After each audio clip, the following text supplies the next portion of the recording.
Ya, salam Bapak Ibu Saudara yang terkasih dalam nama Tuhan kita Yesus Kristus. Kembali lagi di Studio Kristen Channel. Ya, pada kesempatan ini kita akan menyaksikan kesaksian Murtadin yang sangat luar biasa, di mana dia bertemu dengan Tuhan Yesus. Ya, mari kita dengar bagaimana kesaksiannya dan semoga kesaksian ini memberkati kita dan menginspirasi kita. Selamat menyaksikan. Tuhan Yesus memberkati. Bahagia kalau diberi waktu untuk bisa berbicara, karena banyak orang yang hanya hidup tapi tidak bisa dan mampu berbicara dengan benar. Saya ingin menyaksikan bagaimana Tuhan itu, bagaimana Allah di dalam Tuhan itu. Siapa itu Allah di dalam nama Isa Al-Masih itu? Ya, jadi saya berasal dari dulunya bukan berarti orang yang tidak beragama. Saya dulu orang yang beragama, bahkan saya mempunyai pemahaman saya harus membela agama saya. Sedemikian rupa agama itu harus dibela. Dengan pemahaman itu maka saya melakukan apa saja. Dan saya sebagai orang yang beragama dan cukup fanatik, sampai akhirnya saya terlibat di dalam keagamaan yang tidak seimbang. Artinya apa yang diajarkan saya melakukan, tetapi saya juga melakukan sesuatu yang sebenarnya menyimpang dari agama itu. Begitu. Jadi satu misal seperti saya beragama, tetapi saya membakar gereja, yang sebenarnya gereja itu tidak bersalah. Ya, saya dengan teman-teman, dengan rekan-rekan yang seusia, dan saya melakukan kejahatan demi kejahatan dengan nama agama itu, sehingga itu yang saya sebut ada ketidakseimbangan, ada satu keanehan di dalam kehidupan saya. Ya, dalam kehidupan saya mengalami satu keanehan, sesuatu yang janggal. Saya bingung, saya merasakan sesuatu yang aneh. Sementara saya beragama, bertambah saya membela agama saya, tapi juga saya bisa melakukan hal-hal yang radikal, hal-hal yang tidak masuk di akal saya. Saya bisa menganiaya orang, saya bisa merampok, dan itu semua untuk agama itu. Tapi pada suatu ketika ada satu persimpangan yang saya tidak bisa mengelak. Apa itu? Justru pada saat saya melakukan ibadah malam, yaitu sholat tahajud di masjid yang ada di Merak, Banten. Justru pada saat itulah saya dijamah Tuhan. Saya mengalami Tuhan itu. Bukan mencari lagi, bukan. Dan saya akan angkat satu ayat di dalam Injil, yaitu di dalam kitab Yahya pasal yang ke-15, ayat yang ke-16 yang bunyinya begini. Ada 3 hal yang saya akan saksikan. Yang pertama, bukan kamu yang memilih aku, tetapi akulah yang memilih kamu. Jadi dulu saya memilih agama saya untuk saya. Saya memilih agama saya. Saya memilih agama saya, di situ saya mengenal yang disebut Tuhan, Allah itu. Nah, saya memilih Allah untuk saya sembah. Akan tetapi rupanya bukan itu. Bukan kita yang memilih. Saya tidak memilih Yesus atau Isa Al-Masih jadi Tuhan saya. Akan tetapi Tuhan yang memilih saya. Saya tidak ketemu dengan pendeta, saya tidak ketemu dengan orang Kristen. Bahkan pada saat saya menganiaya orang Kristen, sepulang saya dari Jambi waktu itu, saya dari Payo Selincah, di Jambi saya menganiaya orang Kristen. Pada saat saya nyebrang dari Bakahuni ke Merak, saya masuk ke masjid, saya tahajud malam, kurang lebih 1:30 malam. Saya menyembah yang saya yakini, yang saya sebut Allahu Akbar itu, Allah Maha Besar itu. Akan tetapi apa yang terjadi? Tuhan memilih saya. Tuhan memilih saya. Untuk apa? Untuk saya menjadi orang yang akan dipakai dia. Jadi yang pertama, bukan kita yang memilih Tuhan itu. Bukan saya yang memilih Yesus untuk jadi Tuhan saya. Akan tetapi, Isa Al-Masih atau Yesus itu yang memilih saya pada saat saya menyembah Allah yang selama itu saya tinggikan, saya muliakan. Jadi membuktikan bahwasanya bukan pilihan manusia, tapi Allah yang memilih saya untuk mengikuti kebenaran itu. Nah, sesudah saya dipilih sedemikian rupa, maka ayat ini berbunyi demikian. Dikatakan sesudah kita dipilih, Dan aku telah menetapkan kamu, kita ditetapkan. Untuk apa? Supaya kamu pergi, bukan hanya sekedar pergi tanpa tujuan, tapi pergi menghasilkan buah. Dan buah itu adalah buah yang hidup. Buah yang tetap. Itu berbicara jiwa. Berbicara jiwa. Jadi sesudah diselamatkan, sesudah dipilih, Tuhan menetapkan untuk kita pergi. Bukan hanya di satu perhimpunan orang yang sudah satu iman, tetapi keluar dari satu himpunan itu untuk apa? Untuk pergi. Pergi kemana? Pergi menyampaikan Injil kebenaran. Pergi menghasilkan buah, menghasilkan jiwa itu. Dibawa kemana? Dibawa kepada Tuhan. Dulu saya pernah dituduh kristenisasi, tetapi saya tidak pernah menjadikan orang menjadi Kristen. Tapi saya menjadikan orang menjadi orang yang percaya. Menjadi orang yang percaya kepada Isa Al-Masih. Karena di agama saya juga dulu ada rukun Islam 5 jumlahnya, ada rukun iman 6. Salah satunya harus percaya kepada Allah, percaya kepada para nabi, percaya kepada kitab-kitab. Kitab-kitab ada 4, Taurat, Zabur, Injil, Quran. Dan akhirnya saya menemukan, makanya sekarang saya menjadi orang Islam yang seutuhnya. Orang Islam yang sejati, percaya kepada kitab-kitab suci. Ada 4, Taurat, Zabur, Injil. Sekarang saya membaca 3 kitab ini, dan saya menemukan kebenaran itu. Isa Al-Masih katakan, akulah jalan, dan kebenaran, dan hidup. Tidak ada seorang pun sampai kepada Bapa kalau tidak melalui aku. Isa Al-Masih maksudnya. Isa Al-Masih mengatakan hal itu. Yang saya memberitakan di mana-mana, di mana tempat, untuk saya benar-benar melakukan firman yang sudah memanggil saya. Karena firmannya tidak pernah batal, firmannya tidak pernah gagal. Di dalam Yesaya 55 ayat yang 11 mengatakan, firman yang keluar dari mulutku tidak akan pernah kembali sia-sia. Saya waktu di penjara di Kalisosok, saya satu kamar dengan Bapak Kusni Kadut, orang Kristen yang jahat, yang pernah membunuh satu keluarga, dan akhirnya dieksekusi. Dia pernah menyampaikan firman Tuhan, dikatakan, kamu masih muda kok jahat. Kamu datang, kamu percaya kepada Tuhan Yesus, dan kamu akan dilepaskan. Lantas saya tanya dengan beliau, apakah Bapak juga percaya? Dikatakan, oh ya, saya percaya. Dan saya katakan, kenapa Bapak tidak dilepaskan? Justru minggu depan akan dieksekusi. Artinya apa? Dengan kenakalan saya itu, saya tidak pernah berpikir tentang kebenaran, dan memang karena saya masih di luar kebenaran. Berapa tahun? Sesudah saya mendengar Injil, mendengar kebenaran itu, dari Pak Kusni Kadut, sekian lama. Akhirnya tahun 87. Kurang lebih, berapa tahun itu? 12-13an tahun. Dan firman itu hidup. Jadi kalau malam hari ini saudara mendengar suara saya, di mana saja Anda berada, mungkin Anda katakan, bullshit, terserah. Tapi firman yang Anda dengar itu tidak pernah kembali sia-sia. Firman itu akan menangkap Anda, dan firman itu akan menjadi hakim Anda. Karena firman Tuhan itu ya dan amin adanya. Jadi sesudah saya ditangkap Tuhan, sesudah saya dipilih Tuhan, saya menjadi orang pilihan Tuhan. Kalau pilihan berarti yang terbaik. Dulu saya buruk. Sesudah saya dipilih, sesuatu yang dipilih itu sesuatu yang baik. Walaupun di dalam iman, kekristenan saya juga mengalami jatuh bangun. Akan tapi umat pilihan Tuhan. Ingat, umat pilihan Tuhan. Tetap di dalam pilihan Tuhan. Firman Tuhan katakan, sampai tua masih mengalami buah. Masih mengalami buah, terus berbuah terus, terus berbuah terus, terus berbuah terus. Kami melakukan ayat ini, ditetapkan. Untuk apa? Ditetapkan untuk pergi dan menghasilkan buah, buah yang tetap. Itu yang kedua ya. Itu yang kedua. Yang ketiga, baru firman Tuhan katakan, supaya apa yang kamu minta kepada Bapa dalam namaku diberikannya kepadamu. Supaya apa yang kamu minta, supaya apa yang kamu gumuli, supaya apa yang kamu selama ini kamu inginkan, itu diberikan oleh Bapamu yang di surga.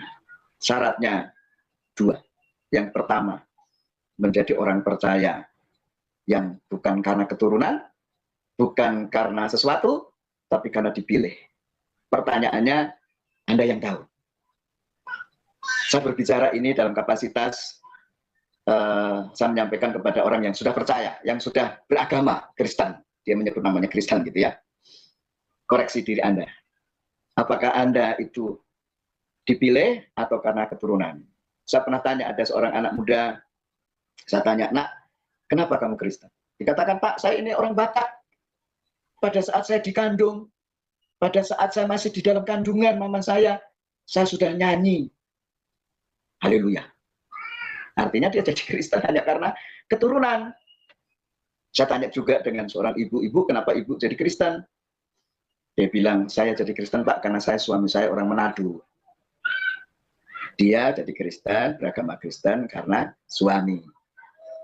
Nah, pertanyaannya itu, sudahkah Anda dipilih oleh Tuhan secara pribadi? Kalau Anda belum yakin kekristenan Anda atau agama Anda selama ini karena Anda dipilih, mulai, ayo datang kepada Tuhan dengan benar, dengan sungguh-sungguh, mau menerima Dia sebagai yang ilahi secara pribadi. Iman itu secara pribadi, bukan karena orang tua, bukan karena suami, bukan karena istri. Nah, yang kedua, sesudah yakin aku dipilih, baru menjadi orang percaya yang mulai menghasilkan buah yang tetap, yaitu jiwa itu. Jiwa itu, karena jiwa itu berharga di mata Tuhan. Termasuk saya. Seandainya saya tidak dipilih Tuhan, saya ikut mati, saya ikut binasa. Ya, seperti teman-teman saya, binasa, habis. Dengan kejahatannya itu, dia mati di dalam dosa. Tetapi oleh karena kasih karunia itu, maka saya diselamatkan Tuhan. Saya diselamatkan Tuhan, bukan hanya diselamatkan, tapi Tuhan pakai. Untuk apa?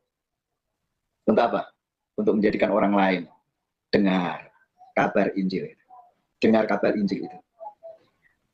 Dan walaupun Anda mendengar malam hari ini dan Anda tidak percaya, nggak apa-apa. Dan Tuhan juga tidak apa-apa. Saya juga tidak apa-apa. Tapi dengar, firman itu akan terus mengejar Anda. Ingat, firman itu akan mengejar Anda. Sampai kapan? Sampai Anda kepepet. Sampai Anda kepepet. Tuhan itu selalu mencari waktu yang kepepet. Ada waktu kepepet. Dan manusia akan mengalami, semua orang akan mengalami kepepet. Tidak ada jalan lain. Seperti ayam yang masuk ke dalam sumur. Dia butuh penolong. Dari mana? Bukan dari kanan, kiri, depan, belakang. Nggak ada. Itu sumur tidak ada lubangnya. Hanya dari atas. Mungkin saudara dengar program malam hari ini, Anda hanya cukup angkat tangan. Ya Tuhan, ini aku mau tangan Tuhan turun untuk menolong Anda. Ya, itu kesaksian hidup yang saya alami. Dan sekarang di usia saya sekarang, saya terus masih jalan, terus saya memberitakan Injil itu. Karena Isa Al-Masih datang bukan hanya sebagai juru selamat, bukan. Isa Al-Masih datang untuk memberitakan Injil. Markus 1 ayat yang ke-36. Untuk itu aku telah datang. Sehingga dengan demikian, Injil ini sangat berarti bagi setiap kehidupan. Siapa saja. Semua orang membutuhkan Injil. Semua orang membutuhkan kebenaran. Dan oleh kebenaran itu, maka Anda akan dimerdekakan, dibebaskan. Ini bukan secara kebetulan, ini bulan Agustus, bulan kemerdekaan. Baru kemarin kita melakukan perayaan kemerdekaan Republik Indonesia. Bangsa Indonesia dimerdekakan. Bukan merdeka atas dirinya sendiri, ya, tapi dimerdekakan. Nah, apakah Anda juga pengen dimerdekakan? Dimerdekakan dari masalah, dimerdekakan dari masa depan yang kadang-kadang kita bingung masa depanku bagaimana. Betul? Anda kadang-kadang bingung, nggak usah dijawab. Kadang-kadang kita bingung bagaimana masa depanku. Akan tapi malam hari ini bukan kebetulan program ini suara saya saudara dengar. Kalau saya dulu orang yang pernah pakai gereja dan akhirnya Tuhan pilih, itu karena Tuhan itu baik. Manusia bisa baik? Kebaikan manusia itu seperti kain kotor. Seperti kain lampin. Kain kotor. Kebaikan manusia. Tapi kebaikan Tuhan justru pada saat kita jahat, Dia cari. Pada saat saya masih jahat, saya dicari Tuhan. Dan pada saat saya ditangkap, saya tidak pernah dilepaskan sampai hari ini. Dan saya dipakai Tuhan. untuk menjadi perpanjangan tangan Tuhan. Tangan yang sama ini dipakai Tuhan untuk menjadi berkat bagi orang lain. Berdoa untuk orang lain, orang sakit sembuh, orang mati bangkit. Itu tidak aneh. Karena apa? Itu sudah tersurat dan tersirat. Tanda-tanda ini akan menyertai orang-orang yang percaya. Ada 5 tanda. Yang terakhir, tumpang tangan atas orang sakit sembuh. Makanya hati-hati dengan tangan kita. Tanganmu dipakai oleh Tuhan. Asal kau mau. Asal kau mau. Tuhan akan pakai setiap tanganmu. Tangan kita sebagai orang percaya. Saya tidak bangga dengan kesaksian saya. Tidak. Tapi saya bangga dengan Tuhan yang sudah memilih saya. Yang seharusnya saya ya jadi sampah masyarakat. Orang jahat seharusnya saya binasa. Akan tapi Tuhan tangkap. Karena Tuhan itu baik. Ya, jadi di usia saya yang sekarang, saya mengalami Tuhan yang benar-benar luar biasa. Ya, saya mengalami Tuhan yang dahsyat luar biasa. Saya bisa mengandalkan Dia dan hanya Dia yang saya andalkan. Allah yang begitu besar, Allahu Akbar itu di dalam Isa Al-Masih itu memang benar-benar akbar, benar-benar besar, luar biasa. Nah, pertanyaannya kembali, apakah Anda pernah berpikir ke sana? Kalau Anda belum, berdoa.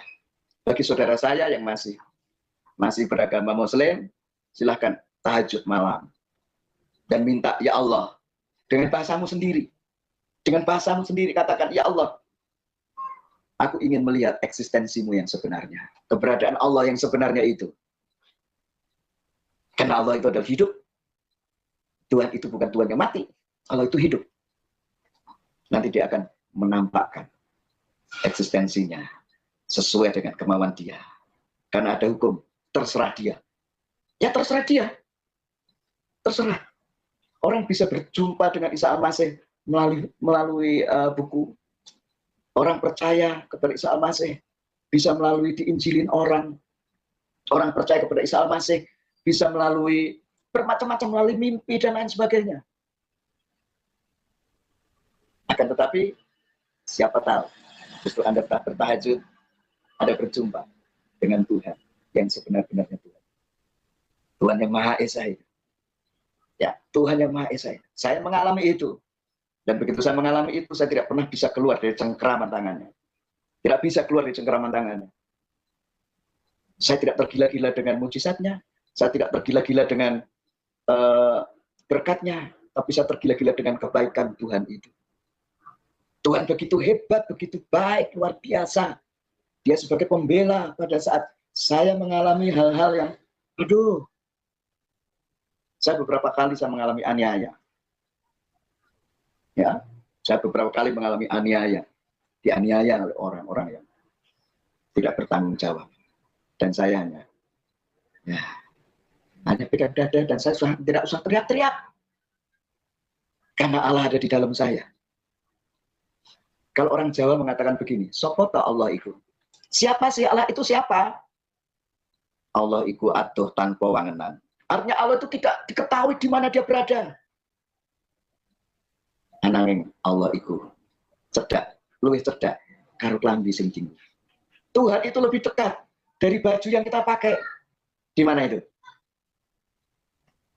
Hanya ketemu di dalam Isa Al-Masih. Dia adalah Allah yang Immanuel, artinya Allah yang beserta kita. Allah yang beserta Anda, orang percaya. Bahkan dikatakan, kalau ada 2-3 orang bersekutu dalam namaku, aku ada di tengah-tengah kamu.